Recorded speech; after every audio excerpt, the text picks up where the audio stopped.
रत्नभंडार कम को गत मासर 20 तारिख परठू आम बंद रखीचु। बंद ये रखीचु जे रथयात्रा को आखि आगे रखिक जेहेतु रथयात्रा सबुठ गुरुत्वपूर्ण पर्व महाप्रभुंकर तेणुक से अंततः आम जो भावुलु जून मास शेष पर्यंत स्नान पूर्णमी पर्यंत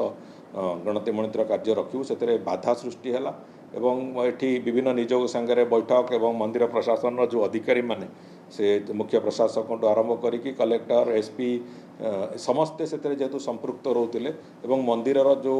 देउलकरण तड़ाऊकरण आरंभ कर समस्ते से संपृक्त रोते से दृष्टिकोण मंदिर अनेक गुड़े कम भी बाधा प्राप्त होता रथ कारण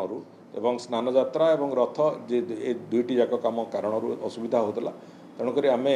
महाप्रभुंर नीलाद्री विजय पर्यंत ये कथा को स्थगित रखा सरकार का तरफ निष्पत्ति नहीं से अनुसार आम मंदिर प्रशासन को जनईलु एवं मंदिर प्रशासन से अनुजाई जो मैनेजिंग कमिटी भी से कथा को अनुमोदन करते आम नीलाद्री विजय पर द्वितीय पर्यायर जो गणति मणतिर कम ताकू तुरंत आरंभ करेंगे और मत लगुच आसे पाखापाखि बहुत अधिकांश गणति मणति सरी पाखापाखि 60% रु ऊर्ध्व अलंकार गणति मणति सरी आउ जो 35-40% अच्छी आम मसे 1.5 मास भितर निश्चित भाव में सारद।